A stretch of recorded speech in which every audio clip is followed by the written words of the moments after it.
Muy buenos días para todos nuestros asistentes. Soy Lina Garzón y les doy la bienvenida a la Red Nacional de Comunidades de Enseñanza y Aprendizaje en Seguridad y Salud en el Trabajo. Iniciamos con este importante tema, impacto de las emergencias y desastres y los escenarios de riesgo.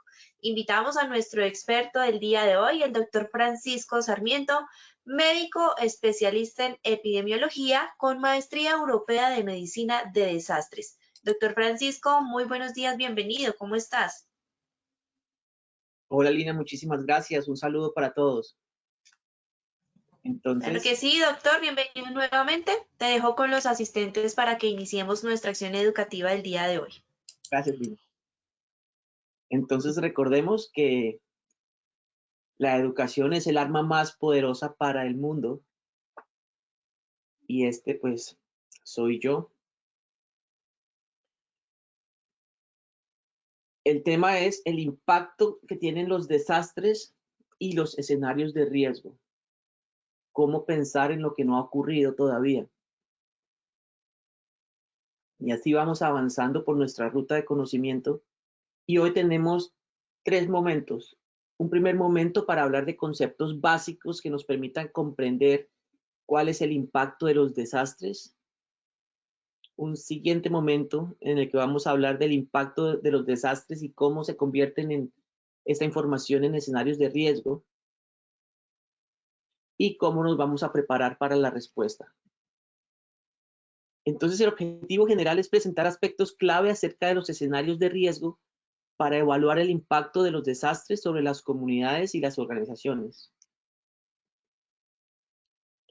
Entonces empezamos introduciendo los conceptos básicos, después presentamos unas claves para analizar el impacto de los desastres y cómo se desarrollan los escenarios de riesgo, y después presentamos unas estrategias para la preparación para múltiples riesgos. Vamos con el sondeo, Lina, por favor. Muchas gracias, doctor. Claro que sí. Vamos a realizar el pretest. Les recuerdo a nuestros asistentes que en sus pantallas ustedes pueden observar la pregunta y tienen la opción de seleccionar la respuesta correcta. Muy bien. Vamos con la primera pregunta. Se recomienda prepararse para un escenario de riesgo. A, optimista, B, pesimista, C, intermedio.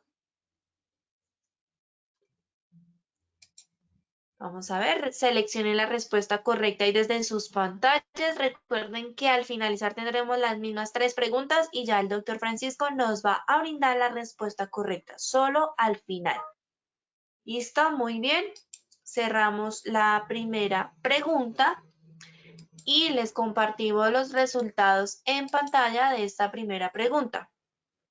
El 70% nos dijo optimista, el 12% pesimista y el 18% intermedio. Muy bien, vamos con la segunda pregunta. Un escenario de riesgo es A, un escenario al que es prohibido de ingresar, B, una historia de algo que podría llegar a ocurrir, C, el lugar en donde ocurren los riesgos. Vamos a ver qué dicen ustedes rápidamente, por favor, contesten.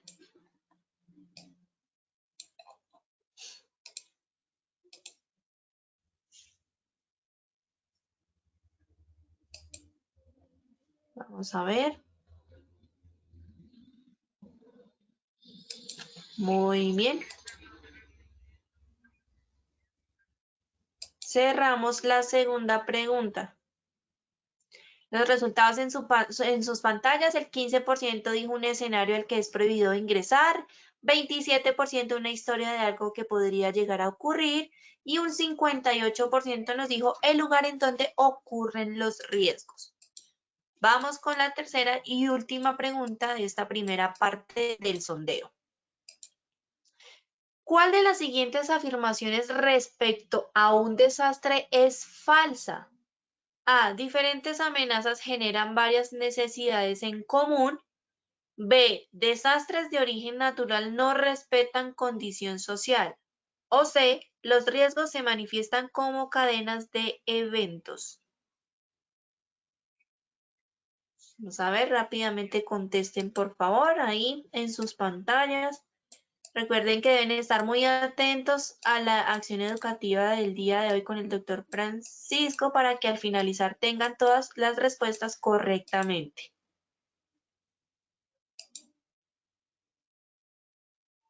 Bueno, muy bien. Cerramos la tercera y última pregunta y por supuesto les compartimos los resultados en sus pantallas. El 43% nos dijo, diferentes amenazas generan varias necesidades en común, el 23% de desastres de origen natural no respetan condición social y el 34% los riesgos se manifiestan como cadenas de eventos. Bueno, doctor, entonces ya vimos los resultados de esta primera parte. Entonces, al finalizar tendremos nuevamente el sondeo con el post-test y te dejo con los asistentes para que iniciemos. Muchísimas gracias, Lina. Un segundo, por favor.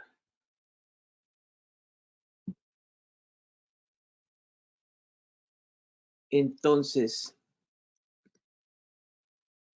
pues, para introducir el tema, es importante decir que nosotros tenemos que empezar a comprender ese impacto potencial que un desastre puede tener en nuestro entorno, en nuestra organización, en nuestra comunidad. Porque es con base en ese entendimiento de lo que va a pasar que vamos a poder gestionar ese riesgo. Y para poder entender eso nos toca investigar y nos toca conocer cómo ocurren los desastres y cómo se han manifestado históricamente en nuestro entorno. Básicamente lo que vamos a ver el día de hoy es cómo vamos a imaginarnos lo que va a pasar para así podernos preparar mejor y reducir el riesgo. Primero, hablemos de esos fenómenos que hay en Colombia que favorecen los desastres. Sabemos que el cambio climático cada día va aumentando los desastres hidrometeorológicos, por ejemplo, y todo lo que está relacionado también con vectores, con, por ejemplo, mosquitos, etcétera, porque a medida que cambia el clima también, los mosquitos también se pueden ir expandiendo y subiendo de pisos climáticos. Con el cambio climático vienen muchas otras cosas porque también vienen desplazamientos de poblaciones porque se ven afectados sus territorios. Entonces continúan las migraciones y eso en sí ya genera unas cargas que pueden ser a veces incluso analizadas como desastres. Está todo el tema de la globalización y los viajes alrededor del mundo muy rápidos y se pueden volver a distribuir virus otra vez como este en el que estamos en este momento. Y sabemos que por siglo hay más o menos 2 o 3 pandemias. En el siglo XX ocurrió la de 1918, la de 1957, 1968. En el siglo XXI llevamos la del 2009 y esta del 2021, del 2020. Bueno, también sabemos que estamos pudiendo almacenar muchísima energía en este planeta y eso genera el potencial de que eso explote o se salga un día de control. Y más si ocurre pronto un desastre previo como un terremoto que supere los mecanismos de seguridad de ese almacenamiento de energía. Y lo mismo pasa con el transporte de energía y de químicos, pues pueden generar desastres y contaminaciones ambientales de ríos, de poblaciones, etc. El transporte masivo de personas, pues claramente se concentra la gente en aviones, en buses, y eso a su vez pues genera también muchos heridos para algunas zonas y se puede considerar desastres también. Cada vez hay más pobreza, tristemente, y la marginalidad pues existe y va creciendo, y las poblaciones que son desplazadas y van hacia el casco urbano no llegan a las partes con más recursos, sino llegan a los suburbios alrededor, a una situación precaria. Y eso pues a su vez genera vulnerabilidad social y estas casas están en mayor riesgo de desastre, por ejemplo. Cada vez nos urbanizamos más, entonces hay más concentración de personas y más personas en un espacio pequeño y elevado, y entonces empiezan a aumentar los riesgos también, los riesgos de que muramos mucho si ocurre algo. Mucha gente no tiene dinero para comprar vivienda segura, entonces pues sus condiciones de vida pues son inadecuadas. Está todo un desarrollo ilegal de ciudades en Colombia, desordenado también, en lo cual pues lleva a todo este tipo de problemas. El uso del suelo es inapropiado, hay diferentes características en los suelos, hay suelos que pueden amplificar las ondas de un terremoto, por ejemplo, pero también hay explotación minera y explotación de suelos que también está afectando pues, todo nuestro ambiente y puede estar aumentando los desastres. Y pues la corrupción a nivel social, a nivel de mecanismos de preparación, juega un papel fundamental, ya que es con dinero que finalmente pues hacemos las intervenciones que vamos a hacer. Entonces la corrupción afecta a todo. Y esta es una foto de un escenario de desastres en donde tras un huracán y tras una inundación causada por el huracán, hubo entonces un derrame de químicos. En este caso, esa es una refinería de petróleo y hubo derrames que contaminaron entonces las aguas que inundan, pero también las ciudades a donde esas aguas van llegando y entonces el huracán se convierte en algo más complejo porque ahora tiene un elemento de químicos. Y así los desastres son cada vez más complejos. Y entonces tenemos que los desastres como están ocurriendo en el mundo, como vieron ustedes en Japón en 2011, ocurre un terremoto que genera un tsunami y esto después afecta las plantas de energía nuclear que tenían. Y entonces esa cadena de elementos de desastres tiene muchísimos nombres. Cuando es un natural que causan tecnológicos se llama NATEC. Pero los desastres pueden generar otros desastres, incluso de origen natural también, pero también tecnológicos. Y ahorita con la pandemia que estamos, nos damos cuenta que la pandemia como desastre que es, también afecta la economía de las personas, entonces aumenta las inequidades económicas. Y las personas que tienen enfermedades crónicas no transmisibles tienen más problemas para tener una estabilidad económica y son más afectados por COVID a su vez. Y si empeora su enfermedad crónica, tienen más riesgo de COVID. Y hay inequidades en acceso a salud también. Entonces, todas estas inequidades y todas estas situaciones de las sociedades complejizan las emergencias y generan círculos viciosos que van empeorando su vulnerabilidad. Y en ese sentido, entonces, vemos que los desastres y las crisis humanitarias siempre son procesos sociales, aunque tengan un origen natural, como terremotos, volcanes, huracanes, su origen está en la naturaleza, son procesos finalmente sociales y todas las clases sociales se ven afectadas, pero se ven siempre más afectadas las clases sociales menos favorecidas por una razón, un montón de razones. Por ejemplo, desde la falta de dinero para poder tomar decisiones e inversión previa al desastre o durante la respuesta al desastre, menos acceso a información, por ejemplo, menos cultura. Eh, deben priorizar otros tipos de actividades antes de prepararse para desastres. Entonces, una pregunta que hice en el examen era si los desastres diferencian socialmente y uno diría que todo el mundo se ve afectado, pero la verdad se ve afectados más ciertos grupos sociales más vulnerables, incluso con COVID se ven más afectados los más vulnerables, no solo por enfermedad física, sino también por problemas sociales y económicos.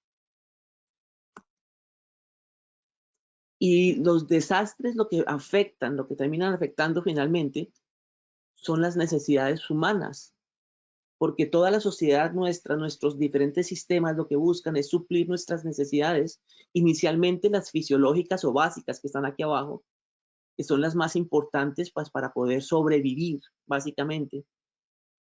Y ahí está todos los temas de bienestar y salud como tal. Entonces está el agua, está el alimento, está el albergue, pero también el descanso, la alimentación sana. Y los desastres afectan esto. Y las primeras respuestas, lo que buscan es solucionar necesidades fisiológicas básicas y de seguridad. Que esas de seguridad estamos hablando primero de una seguridad inmediata del entorno, una seguridad física, pero ya con el tiempo se piensa entonces en la seguridad a largo plazo, que tiene que ver con en los seguros que incluso la persona misma tendría, o el apoyo financiero que puedan recibir las personas para poder reconstruir, o el capital acumulado que tengan, porque esos procesos de reconstrucción pues ya toman más tiempo. Entonces, en los desastres lo que ocurre es que hay una grave perturbación de la sociedad. Perturbación o disrupción. Quiere decir esto que la sociedad que funciona como funciona ahora deja de funcionar. Ya no hay transporte de pronto, ya la prioridad de las personas no es trabajar, sino es protegerse o proteger a sus familiares. Puede que cierren entonces el comercio porque ocurrió el evento muy grave. Puede que no haya transporte para llegar a nuestros hogares y toque caminar, entonces eso afecta todo lo que es el reencuentro con la familia. Puede que entonces no haya ni internet ni ninguna manera de comunicarse por otros medios. La sociedad entonces deja de funcionar por varios días o semanas, dependiendo pues la dimensión del desastre. Y asimismo diferentes sectores, diferentes tipos de negocios se van reactivando según sus capacidades y según lo que se prepararon. Ahí es tan importante la preparación, porque la velocidad de la recuperación sí depende de las acciones que se hayan hecho previamente. En un desastre hay amenazas para la vida humana, la propiedad y para el medio ambiente. Y esa es una característica. Si no nos afecta como humanos o las cosas que nos importan, pues no sería un desastre para nosotros porque somos nosotros quienes nos inventamos ese término. No podemos hablar de un desastre ambiental si no hubiese un impacto sobre nosotros realmente. Y ahí es que encontramos la relación y la relevancia.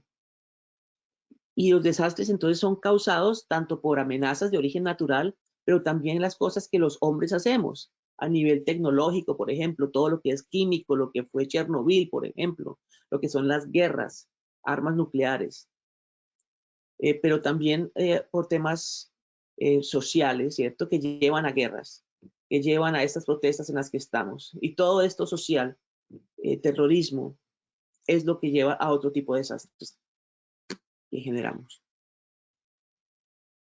Y en nuestra sociedad, la interdependencia entre todos los diferentes sistemas y subsistemas es muy estrecha. Sabemos nosotros que si nos quedamos sin celular, es lo que eso implica sin internet y sin cómo llamar a la familia, vamos a estar incomunicados de muchas maneras. Sabemos también que si nos quedamos sin transporte, puede que no lleguen las personas que tengan que recibirme el turno, o puede que yo no llegue a mi casa o mi hijo no llegue del colegio. Si nos quedamos sin electricidad, ¿qué pasa con todo el sector financiero? ¿Qué pasa con el sector comercial? ¿Cuánto tiempo pueden durar ellos con sus propias plantas, generadores de poder propios? Y si no los tienen, ¿qué pasa con el movimiento financiero, etcétera? ¿Cómo todo el sistema está tan interconectado? Cómo cuando bloquean un aeropuerto, entonces puede cambiar incluso la moneda y la inversión sobre un país, y pueden cambiar tantas cosas a nivel de la economía. Este es un ciclo del agua, ¿cierto? Es un proceso de purificación del agua en una ciudad, y tiene muchas fases, y cada uno de esas fases, cada uno de esos tubos que se ven ahí, es un punto potencial de daño. Ahí se puede bloquear el sistema, puede haber cuellos de botella. En un desastre pueden romperse cualquiera de esos puntos, o varios de esos puntos usualmente. Y entonces nos damos cuenta que es muy complejo todo, en el sentido que si se caen las casas más vulnerables, usualmente son esos trabajadores más vulnerables los que tienen los trabajos de primera línea en estas empresas del agua, por ejemplo. Entonces podríamos estar perdiendo esa primera línea a nivel de un sistema. Entonces, de alguna manera, es muy importante que nosotros seamos capaces de responder de manera autónoma en nuestra organización y en nuestra comunidad, de resolver unos problemas básicos, saber acerca del tanque del agua de mi comunidad, dónde está, cuánto almacena, cuánta agua puedo yo tener almacenada en caso tal de que nos falte. Todo esto hace parte del análisis de riesgo que ustedes deben hacer en sus territorios, pero hay varios desastres que pueden afectar esta disponibilidad de agua potable. Lo mismo pasa con la alimentación. La alimentación es una cadena de muchos eventos, desde la producción agrícola, ganadera, pesquera, hasta la industria alimentaria con todos sus diferentes pasos, hasta la comercialización de estos alimentos y los diferentes tipos de consumo. Y cada uno de estos aspectos requiere planes de emergencias, de continuidad de operaciones, porque nosotros dependemos de ellos. Si esta cadena se ve interrumpida, empezamos nosotros a tener problemas de alimentación. Tendremos solamente lo que nos queda en la casa y lo que podamos compartir con los vecinos y lo que nos den de ayudas externas hasta que se rehabilite nuestro comercio propio. Y entonces los desastres traen destrucción, daños, muertos, dolor. Y cada desastre también es diferente, porque puede haber diferentes grados de vulnerabilidad cuando ocurre cada desastre. Por ejemplo, el terremoto de Haití en 2010 fue más fuerte que el terremoto de Chile, de ese mismo año.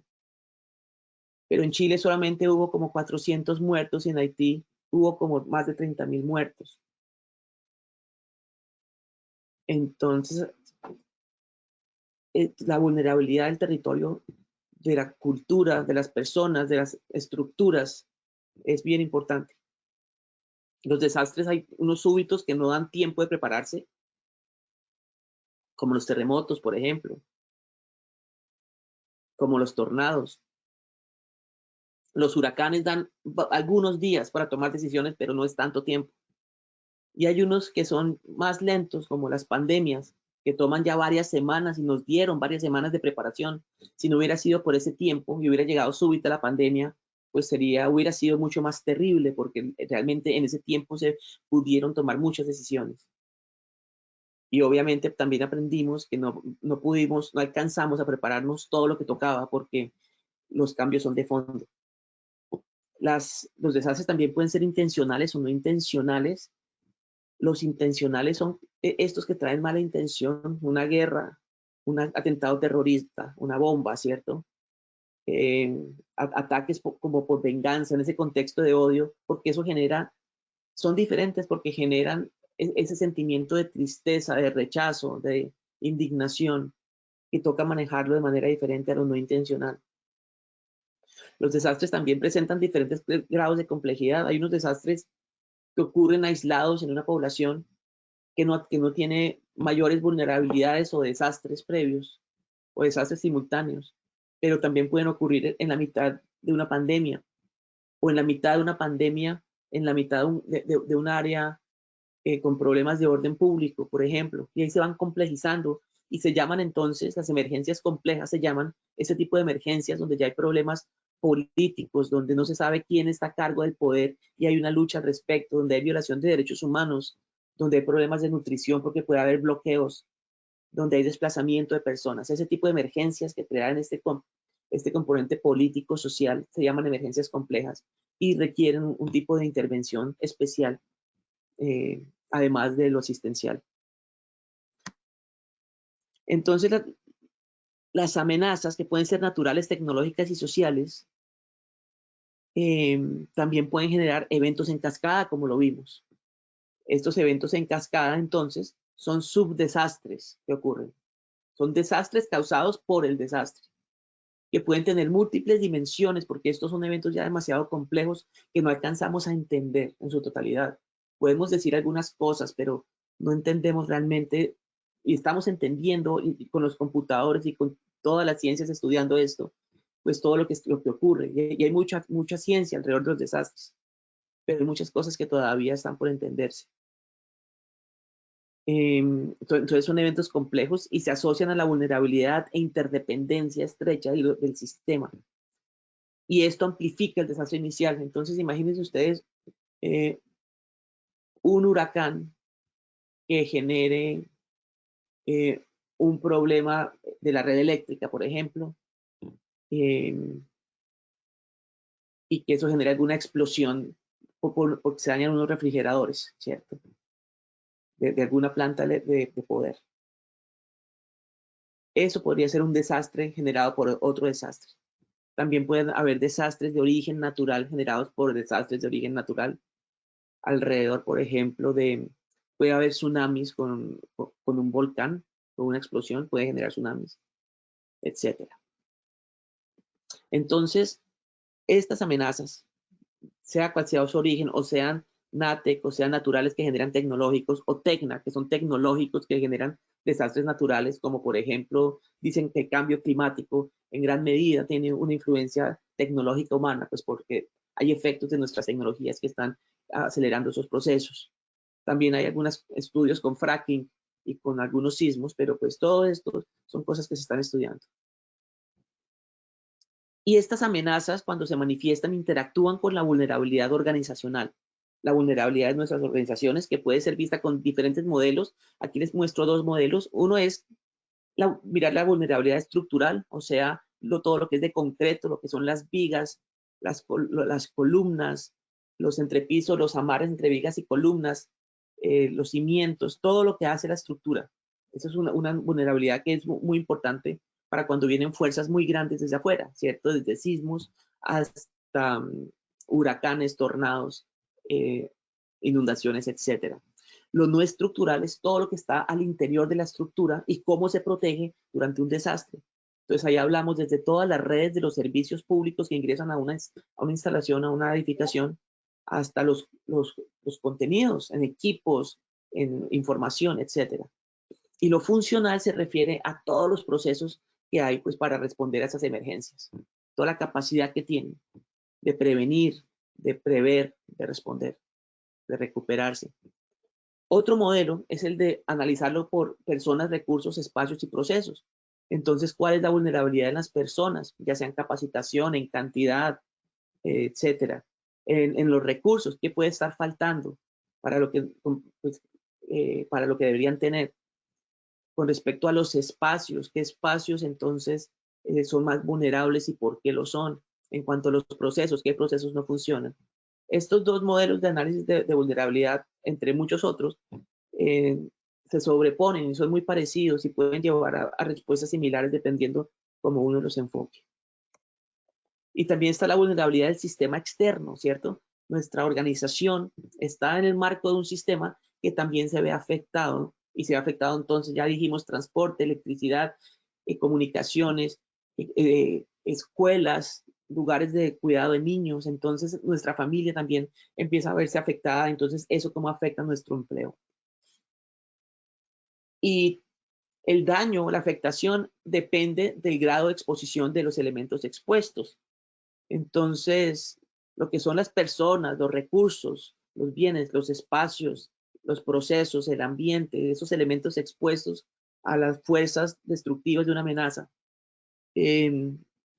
dependiendo de su exposición, también se van a ver más o menos afectados. Entonces, entre menos duren expuestos, pues mejor. Entonces, por ejemplo, digamos, entre menos dure un terremoto, pues menos daños causa, ¿cierto? Entre menos dure la pandemia, pues menos daños causa también. La distancia, entonces es diferente un terremoto cuando uno está muy cerca al epicentro a cuando uno está lejos del epicentro. Esa distancia es importante, lo mismo con COVID, estar cerca a una persona que pueda infectar a estar lejos. La distancia siempre es importante. Las defensas que tenga uno, ya sea las máscaras con el COVID, pero otro tipo de defensas en caso de sismos para que no se caigan los elementos, como pegar muebles a la pared, ¿cierto? Como poner bloqueadores para que las puertas no se abran y los elementos, los contenidos de los muebles no se caigan.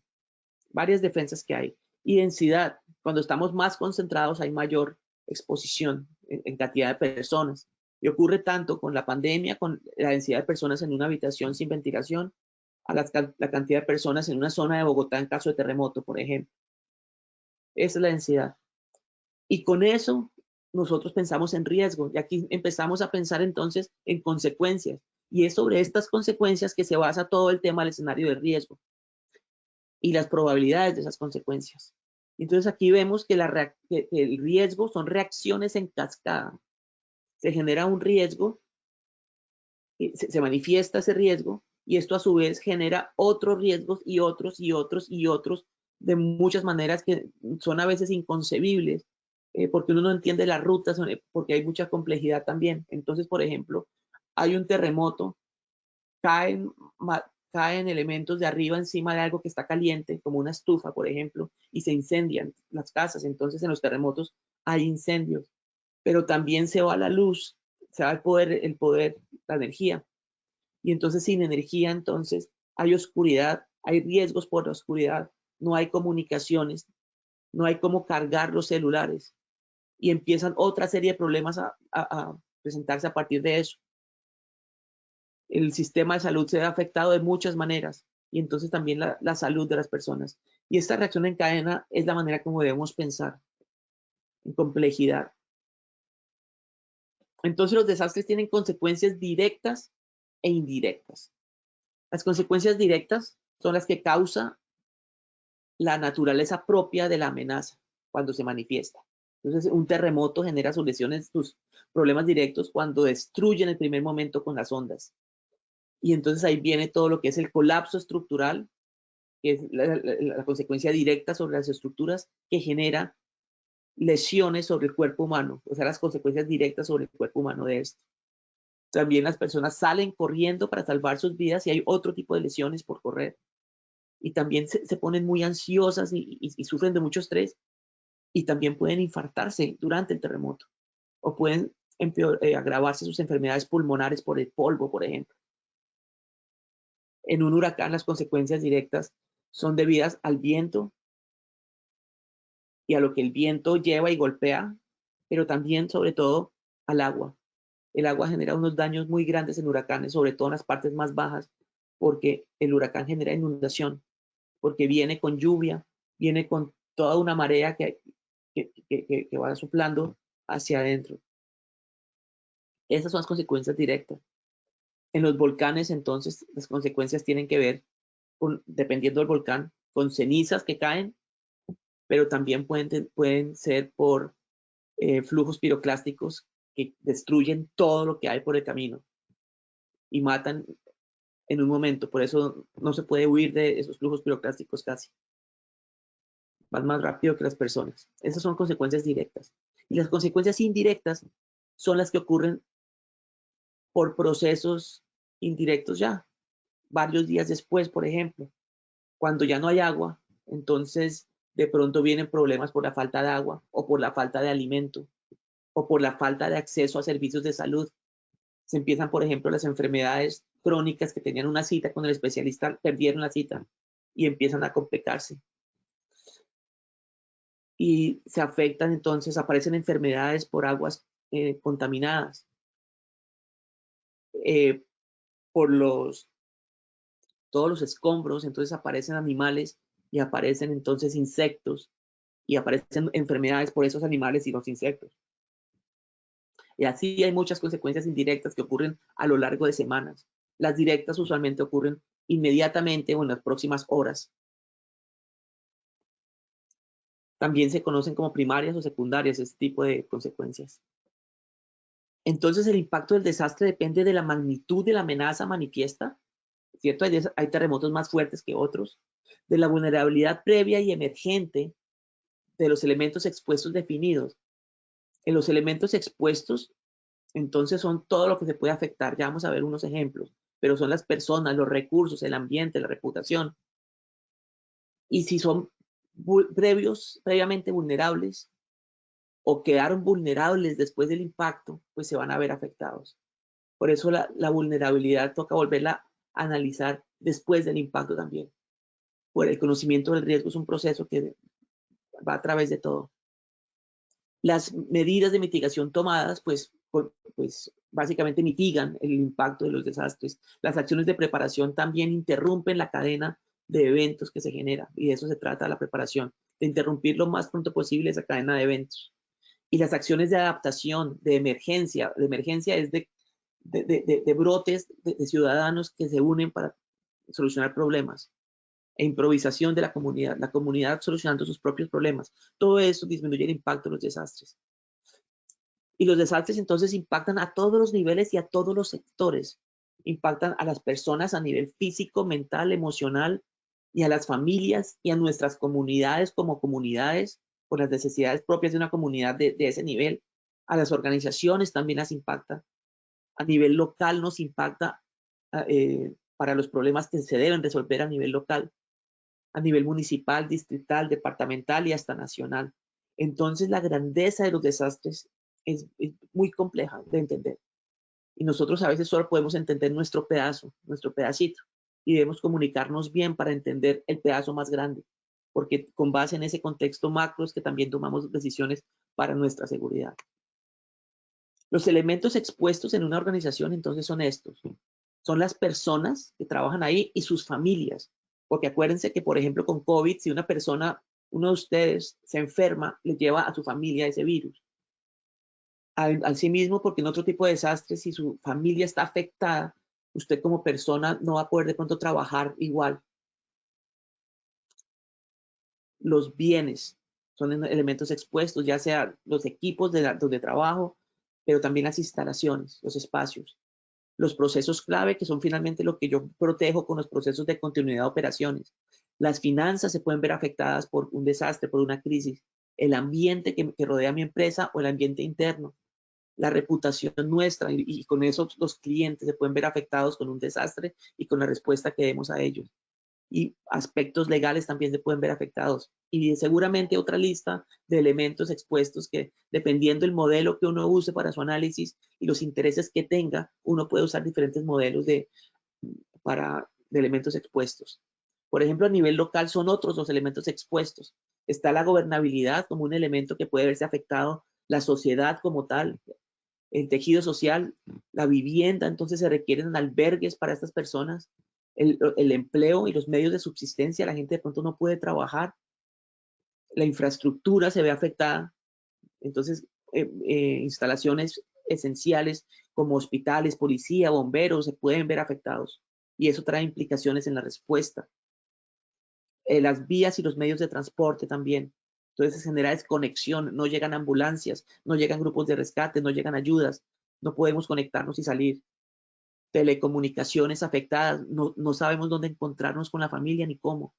Aspectos culturales también se ven afectados porque de pronto se destruyó la biblioteca, se destruyó el teatro, las actividades deportivas se vieron postergadas, afectadas, la educación de los niños también se vio afectada. Y esto todo genera implicaciones, efectos. El sector financiero, el comercio y la economía también se afectan. En Bogotá, en esta página del Instituto Distrital de Gestión de Riesgos y Cambio Climático, se encuentran unos escenarios de riesgo muy interesantes que nos permiten tomar información para comprender. Y les muestro de Bogotá, pero seguramente en sus ciudades puede haber, y si no, consulten el de Bogotá, que hay una información muy clara que aplica a cualquier escenario, básicamente, acerca de estos riesgos. Y seguramente hay unos aspectos propios de Bogotá, pero en general es importante conocer cada uno de los riesgos que hay y cómo se manifiesta y cómo puede afectarnos.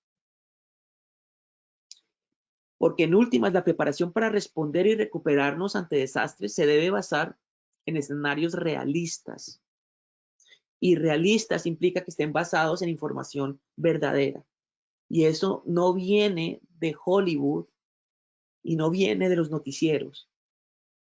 Porque cada uno tiene un incentivo diferente, pero no alcanzan ni es su objetivo mostrar todo lo que ocurre, sino básicamente muestran lo que es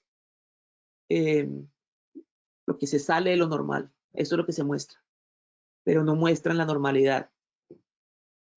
Lo sobresaliente es lo que vende. Pero la normalidad de los desastres tiene otros contenidos y eso se debe estudiar también. ¿Qué pasa con el 90% de los rescates que hace la comunidad, por ejemplo? Eso no sale normalmente en noticieros. ¿Qué pasa con la mayoría de personas que no están heridas? Etcétera. Entonces tenemos que tener escenarios realistas de preparación y eso implica estudiar, ir a charlas y congresos, etcétera, y ver videos de desastres reales. Los escenarios de riesgo entonces son historias o descripciones de eventos que son plausibles y que pueden ocurrir en el futuro de mi organización y que conducen a ciertos resultados. Y el objetivo de estos escenarios es que vamos a fomentar entre las personas con las que estemos presentándoles todo esto que puede ocurrir, estamos fomentando la exploración, la comprensión y el debate alrededor de soluciones para los problemas que les voy a presentar.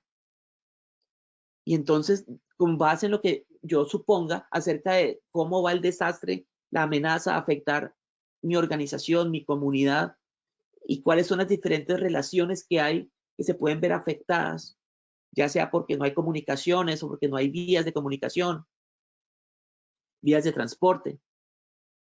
Y en esos escenarios también uno quiere que la gente trabaje con las incertidumbres propias de la vida real y que tomen decisiones bajo incertidumbres, porque hay mucha información que no se va a saber y es importante empezar a evaluarla desde antes antes que ocurra para poder tener más paz, más calma y menos presiones y poder llegar de pronto a soluciones creativas. Entonces los escenarios de riesgo son métodos sistemáticos, tienen una manera de explorar cómo un riesgo pues puede impactar una sociedad. Y los escenarios de riesgo pueden ser optimistas, pesimistas o intermedios. ¿Qué es optimista? Optimista es que yo pienso que me voy a preparar para un sismo leve y que no va a haber muertos y no va a haber colapsos. Va a ser un sitio optimista y me va a ir bien, entonces me preparo con lo menos posible. Eso tiene un riesgo gigante y es que de pronto el escenario que ocurre no es optimista y yo quedé mal preparado. Pero si me preparo para un escenario pesimista, el peor de los escenarios, ya puede ser demasiado grande, demasiado complejo y ya mis capacidades se van a quedar cortas y entonces pierdo el impulso y la posibilidad también de convencer a los tomadores de decisiones de tomar decisiones dentro del presupuesto, porque cuando un escenario es pesimista, usualmente no hay dinero que alcance para prepararse. Entonces la recomendación es prepararse para escenarios intermedios, ni tan pesimistas ni tan optimistas, de tal manera que pueda tener unas metas viables para el año en que voy a prepararme y porque lo más probable es que no se presente el peor escenario, sino se presente un escenario intermedio. Y con el intermedio, pues ya cubro muchas de las necesidades que también ocurren en el pesimista.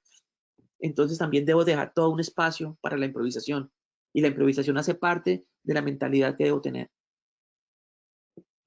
Los escenarios de riesgo entonces deben ser interesantes, desafiantes y viables, plausibles para todas las partes que estén participando. Deben tener en cuenta todas las dimensiones de lo que puede llegar a ocurrir, incluyendo el contexto como cuando hacemos un simulacro, porque se trata de esto. Es con esto que se hacen los simulacros o las simulaciones. Y que conozcamos los desencadenantes de ese desastre y de pronto las cadenas de eventos que pueden ocurrir cuando se desencadena algo. Los plazos, la geografía, las respuestas y las implicaciones de esa respuesta, porque hay implicaciones sociales, políticas, y todo eso se discute en el escenario de riesgo. Entonces, lo que uno busca con esto es fomentar el pensamiento creativo y que las personas investiguen y conozcan qué pasó y qué puede pasar con base en la historia, con base en la ciencia que está escribiendo acerca de mi ciudad. Hay estudios que nos dicen qué puede pasar. Las personas mejoran el entendimiento de los riesgos y pueden explorar futuros emergentes que van a ocurrir, que están ocurriendo. Incluso durante un desastre, después de que ocurre el desastre, el escenario de riesgo también tiene un rol, porque nos permite pensar qué puede pasar ya que ocurrió esto, qué puede complicarse aquí a un par de días. Y seguimos entonces con la proyección del futuro a través de escenarios de riesgo. Se aborda la incertidumbre con esto y trato de jugar con los escenarios potenciales y tener algunas certezas de lo que sé que puede pasar. Facilitan la comunicación del riesgo, ya que le permite a uno mostrarle a la gente algo realista, con base en datos de lo que puede ocurrir. No solo una suposición de la imaginación, sino que también hay muchos datos que podemos traer para darle más fuerza a estos escenarios. informan los procesos de gestión del riesgo. Es con base en los escenarios de riesgo que yo tomo acciones de reducción finalmente y de preparación y de recuperación. Y disminuyen la presión política y las emociones en las discusiones, porque estamos en un escenario previo a que ocurra la emergencia, entonces podemos discutir sin tanta presión. Y con esta información podemos hacer múltiples ejercicios de simulación. Podemos hacer seminarios, talleres, ejercicios de mesa y juegos que se llaman ejercicios basados en discusiones. Y todos giran alrededor de los escenarios de riesgo que yo construí. Y también puedo hacerlos basados en operaciones, en donde ya tengo los simulacros, ejercicios funcionales, en que únicamente pruebo un aspecto del plan de emergencias nomás, como comunicaciones o desplazamientos, por ejemplo. O los ejercicios a gran escala, en que ya es todo el plan de emergencias con múltiples procedimientos simultáneos interactuando. Entonces nos tenemos que organizar, cuando tenemos un desastre, nos tenemos que organizar para solucionar problemas que se hacen prioritarios. Todo se trata de solucionar problemas. Y los prioritarios son básicamente seguridad, subsistencia, supervivencia, salud y saneamiento. Esos son los problemas prioritarios para los primeros momentos post-desastre, que son usualmente pues, los de mayor crisis. Toca entonces prepararnos para atención de emergencias y riesgos, todo lo que tiene que ver con protección, o sea, evacuación también, problemas clave en salud, control de incendios, búsqueda y rescate, evaluación de daños y análisis de necesidades y seguridad. Estos son las principales acciones que tengo que tomar de preparación. Pero también, si pienso en mi comunidad o en mi familia, debo pensar en agua. ¿Cuáles son mis fuentes de agua? ¿Cómo purifico agua si no tengo? Alimento para cuántos días tengo, qué pasa si se corta la cadena de suministro de alimentos, albergue y abrigo, ¿será que me toca evacuar mi casa, mi familia, o a los trabajadores de mi empresa, nos toca evacuarlos durante el desastre? ¿Dónde vamos a estar protegidos? Aseo y ambiente, todo lo que es nuestro entorno, nos toca protegerlo porque el entorno nos protege a nosotros de accidentes y de otros seres vivos que nos puedan contagiar enfermedades como vectores, como zoonosis, como animales, insectos. Ayuda mutua, alianzas, auxilio, pensar en el otro, cómo vamos a trabajar con el otro, con el vecino, qué tipo de acuerdos podemos llegar con los vecinos para que nos ayudemos en caso tal de que necesitemos ayuda, que necesitemos un punto de encuentro cubierto. ¿Será que el vecino me puede ayudar con esto? ¿Será que la brigada vecina puede ayudarnos con la seguridad vial o con algún proceso a nosotros? ¿Cómo en la comunidad podemos ayudarnos entre vecinos? Con los animales, ¿qué vamos a hacer en los desastres? ¿A dónde los vamos a llevar si no los dejan colocar en los albergues donde vamos a estar con los humanos? Hay un montón de aspectos administrativos adicionales que toca tener en cuenta tanto en la organización como en nuestra familia. Todo esto puede estar online y se puede manejar y se debe manejar online en este momento.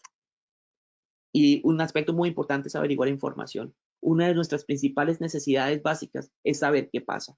Ese averiguar información se convierte en una de las principales misiones de la respuesta a desastres. Debemos tener un grupo que se encargue de averiguar qué está pasando, qué pasó, para dónde van las cosas, que dé vueltas alrededor de las instalaciones, que vea noticieros, que se contacte con la gente, que nos ayude a comprender la situación de la ciudad, la macro, la que nos rodea, y gente que nos pueda explicar lo que pasa al interior de la organización. Averiguar información es fundamental. Tenemos el kit familiar de emergencias, que es para resolver los problemas básicos de la familia, las necesidades básicas, temas de albergue, de agua, de alimento, administrativos, de aseo y de herramientas y equipos para autoayuda, para ayudar a los demás. Esto es el kit familiar de emergencias, necesidades básicas. Y todas las amenazas tienen aspectos comunes en todas las fases. Esas son las fases de la gestión del riesgo. Todas las amenazas necesitan un sistema administrativo para cada una de las fases. Un sistema que administre los planes de reducción, los planes de preparación, los planes de respuesta y los planes de recuperación, porque todos los planes son proyectos de objetivos que se tienen que cumplir a través de acciones y que requieren una persona encargada, requieren una fecha límite y un presupuesto. Y la gestión de riesgos se administra con proyectos. Entonces, ese sistema administrativo siempre va a funcionar. El sistema comando de incidentes es un sistema administrativo para la respuesta y la recuperación que se puede usar en preparación para coordinar algunos ejercicios, por ejemplo, y para que la gente se acostumbre durante la respuesta. La estrategia de análisis de necesidades o de búsqueda de información que dijimos es importantísima en todas las fases.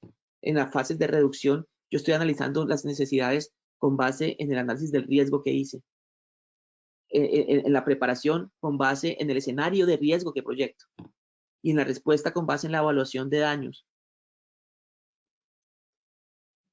Y así entonces hay acciones que se repiten y son comunes a todas las amenazas.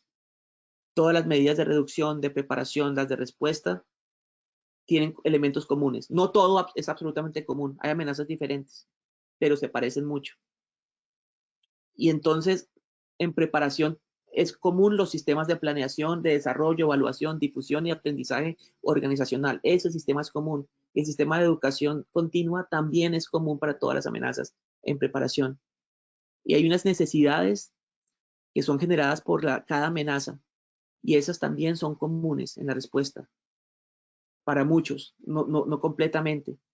Es decir, las personas en desastres van a estar heridas, en casi todos los desastres van a tener alguna afectación a su cuerpo, en todos los desastres van a tener alguna afectación en salud mental aguda, en todos van a tener algo de miedo, van a tener algo de desconexión, y todas esas necesidades comunes sirven para prepararse. El plan de continuidad de operaciones también tiene muchos elementos en común. Entonces, de esta manera, para los elementos expuestos, con base en los problemas de mi escenario de riesgo, yo me preparo. Entonces, por ejemplo, en los elementos expuestos están todas las personas que trabajan con mi organización. Y cuando analicé el escenario de riesgo, yo dije que los problemas que les pueden pasar a esas personas es que tengan riesgos para la salud, como heridas, que puedan tener problemas del corazón, problemas de salud mental, puedan tener miedo. Todos esos problemas me toca prepararme para ellos. Entonces se convierten en necesidades para mí. Necesidades porque voy a tener que responder a eso cuando ocurran en la preparación, en la respuesta. Pero para poder administrar estas necesidades, debo tener un sistema administrativo que le dé apoyo administrativo a esto. Es decir, necesito a alguien que me haga la logística y que consiga los elementos.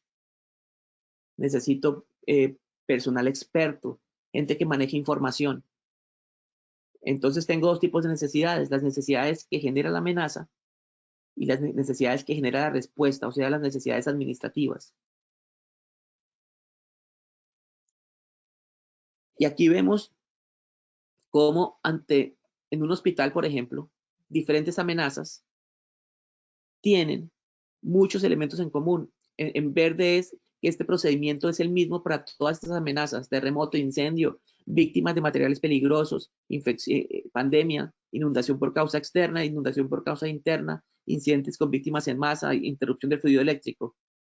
Y para todos estos procedimientos son en común.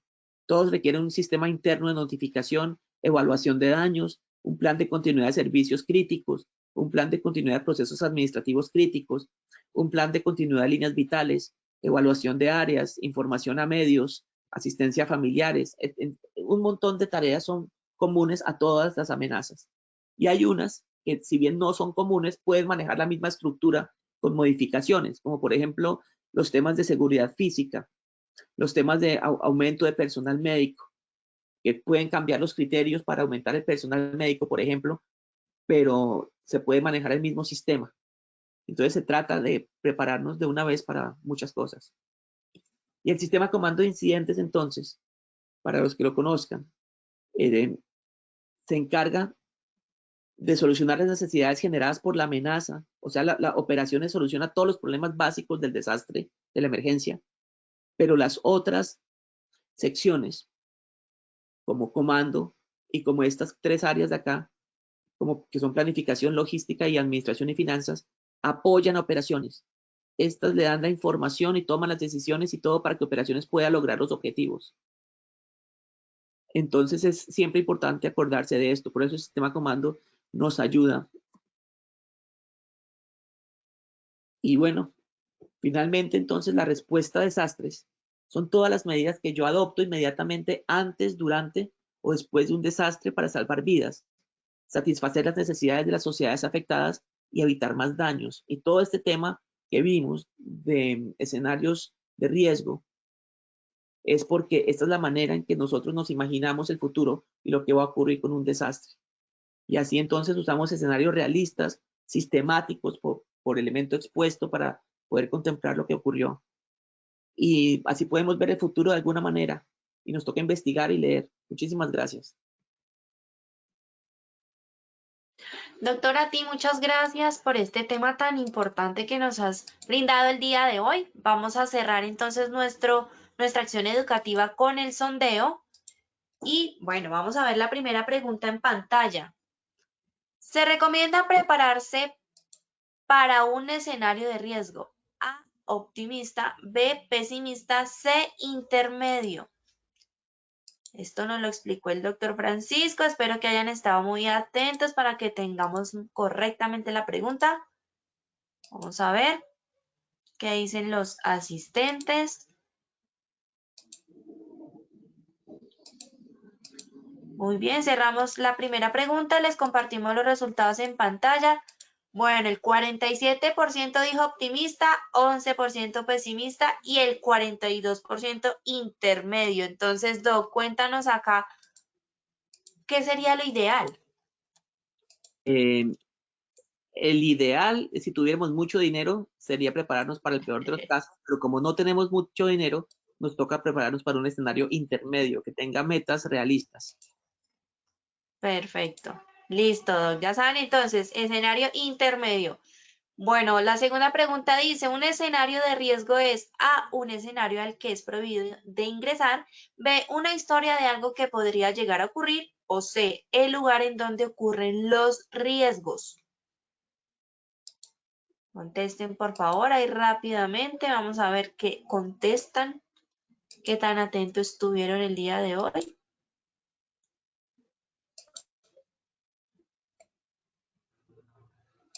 Muy bien. Cerramos la segunda pregunta.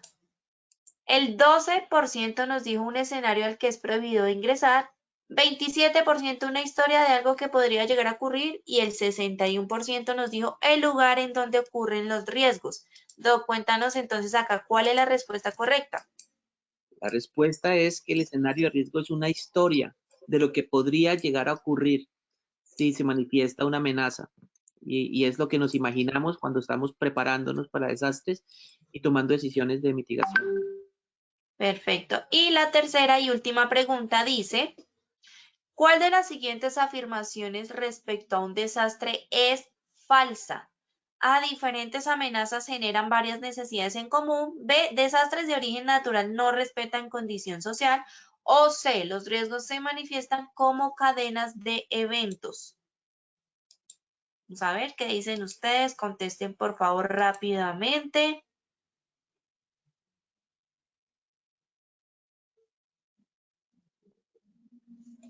Muy bien.